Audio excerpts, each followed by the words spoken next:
ચાલો BCom sem 5 Gujarati good morning બધાને. બરાબર, હવે આપણે રોકડ પ્રવાહ પત્રકના દાખલા પણ ઘણા બધા ગણી નાખ્યા. હવે થોડુંક મને એમ થાય છે કે હવે આમાં એની જ વસ્તુ અને એના જ એડજસ્ટમેન્ટ આવે છે, એટલે હવે આપણે નેક્સ્ટ ચેપ્ટરમાં આગળ વધીએ, કારણ કે આમાં કાંઈ નવું કાંઈ તમે જાણી શકો એવું કાંઈ હવે આમાં રહ્યું નથી. બરાબર, બીજું રોકડ પ્રવાહ પત્રક બધાને બનાવતા આવડી જાય એવું સાવ સરળ વસ્તુ હતી. બરાબર, હવે એ પતે એટલે એના પછીનું આપણું જે નેક્સ્ટ ચેપ્ટર આપણું જે આવે એ છે ગુણોત્તર વિશ્લેષણ. બરાબર, તો ગુણોત્તર વિશ્લેષણ છે એ આપણે શરૂ કરી દઈએ. ગુણોત્તર વિશ્લેષણમાં આપણને ખબર જ છે કે બહુ ઇઝી ચેપ્ટર છે આ રીતે, કારણ કે તમે 12મા ધોરણમાં આ વસ્તુઓ ભણી ગયા છો.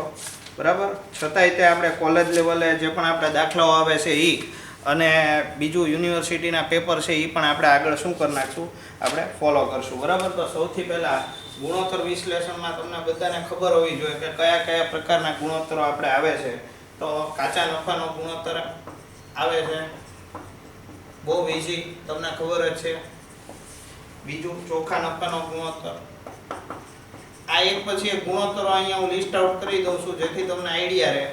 બરાબર, તો આપણે જે કાચા નફાનો ગુણોત્તર છે એ તો તમને ખબર જ છે કે કાચા નફાનું વેચાણ ઉપર વેચાણના કેટલા પર્સન્ટેજ આપણને કાચો નફો મળે છે એ આ ગુણોત્તર ઉપરથી જાણી શકાય. પછી વેચાણ ઉપર કેટલા ટકા લેખે આપણી પાસે ચોખ્ખો નફો આવે છે એ આની ઉપરથી જાણી શકાય. તો બહુ ઇઝી આપણા માટે આ થઈ જાય. પછી સંચાલકીય અથવા તો સંચાલન ગુણોત્તર આને કહીએ. પછી ચોથું આવે ખર્ચ ગુણોત્તર કોઈ પણ હોય તો એ. બરાબર, પછી સ્ટોક ગુણોત્તર આપણને આપેલું છે.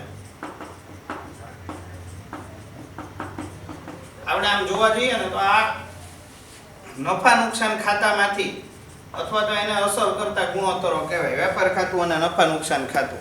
બરાબર, પછી અમુક ગુણોત્તરો હોય તો એની માહિતી આપણને ક્યાંથી મળતી હોય તો કે પાકા સરવૈયામાંથી મળતી હોય. બરાબર, પાકા સરવૈયાને લગતા ગુણોત્તરો જોઈએ તો એમાં ચાલુ ગુણોત્તર આવશે. બીજું પ્રવાહી ગુણોત્તર. આ તમારી સામે લિસ્ટ આઉટ એટલે કરું છું કે તમને ખબર પડે કે આટલી આટલી વસ્તુઓ છે એ આપણા સિલેબસમાં છે. પછી એક એસિડ ટેસ્ટ ગુણોત્તર આવશે અથવા તો એસિડ કસોટી ગુણોત્તર એને કહીએ છીએ. બરાબર, ગુજરાતીમાં. મેં બહુ વિચારી જોયું, કારણ કે રોકડ પ્રવાહ પત્રકમાં આપણે જોઈએ તો ઓલા જે ભંડોળ પ્રવાહ પત્રકવાળા જે હવાલા હતા એના એ જ આવે રાખતા હતા. એટલે મેં વિચાર્યું કે હવે બહુ થયું, કારણ કે ચેપ્ટર છે એ પતી ગયું છે ને કાંઈ નવીનતા મળતી નથી. એટલે આજે મેં વિચારીને મારી જાતે જ પછી હવે તમને બીજી એક વસ્તુ કે તમારે કોઈ પણ ડાઉટ હોય તો ગૂગલ મીટવાળો જે શુક્ર શનિવારે આપણે જે લઈએ છીએ, બરાબર, તમારો 2માંથી જે દિવસે તમારો લેક્ચર આવતો હોય ત્યારે ગૂગલ મીટમાં તમે ભંડોળ પ્રવાહ પત્રકને લગતું પણ તમને કાંઈ ડાઉટ હોય તો એ, રોકડ પ્રવાહને લગતો કોઈ ડાઉટ હોય તો એ આપણે ડિસ્કસ કરી લઈશું. ખાસ યાદ રાખજો કે એક વખત આ બંને ચેપ્ટર પતી ગયા પછી આપણું માત્ર ત્રીજું એક જ ચેપ્ટર છે કે જે પ્રેક્ટિકલમાં છે. બરાબર, એટલે પછી જેવું આ બધું પતી જશે એટલે આપણે રિવિઝન મોડમાં આવી જશું, કારણ કે આપણને ખબર જ છે કે જેટલું આપણે રિવિઝન કરશું, જેટલું આની ઉપર ફોકસ કરશું એટલે આપણા માર્ક્સ છે એ સારો સ્કોર છે એ આપણે આમાં મેળવી શકીએ. બરાબર, પછી એસિડ કસોટી ગુણોત્તર, પછી માલિકી ગુણોત્તર,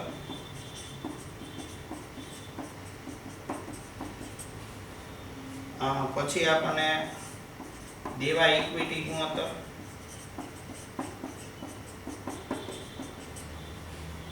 પછી ગિયરિંગ ગુણોત્તર,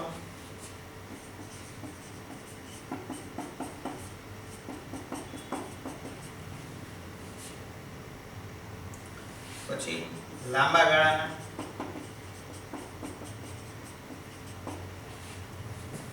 ભંડોળ સાથે કાયમી મિલકતના ગુણોત્તર,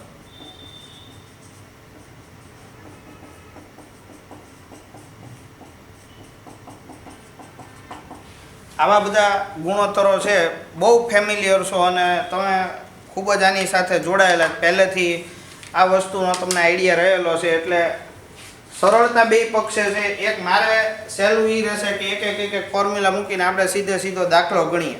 હવે આપણી યુનિવર્સિટીમાં આ દાખલાઓ કઈ રીતે પૂછાય છે, તો સામાન્ય રીતે તમને પાકું સરવૈયું અને માહિતીઓ આપી દીધી હોય, જેના આધારે નીચે તમને લિસ્ટ કરી આપ્યું હોય કે ભાઈ 6 કે 7 જે પણ ગુણોત્તરો હોય ફોર્મ્યુલા મૂકીને તમારે એનો જવાબ મેળવવાનો હોય.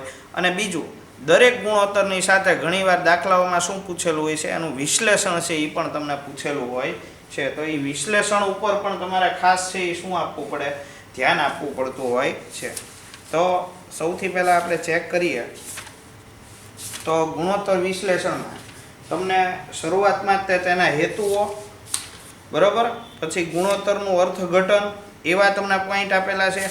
પછી પ્રણાલીગત વર્ગીકરણ અને ગુણોત્તરોના જે પણ એક પોઈન્ટ છે આપેલા. આમાં એક ડુપોન્ટ ચાર્ટ તમારે આવશે, તો એ ડુપોન્ટ ચાર્ટ પણ આપણે થોડો ઘણો ડિસ્કસ છે એ કરવો પડશે, બરાબર.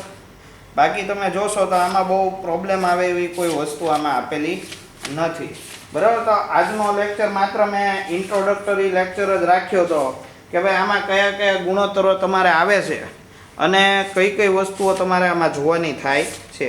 હવે હું તમને એટલું જ કહું કે આમાં આપણે આજના દિવસમાં 2-3 ફોર્મ્યુલા છે, એની ઉપર તમે ધ્યાન આપો તો આપણને બધાને ખબર છે કે કાચા નફાનો ગુણોત્તર હોય તો કાચો નફો ભાગ્યા વેચાણ ગુણ્યા 100 કરો એટલે તમારો જવાબ આવી જતો હોય.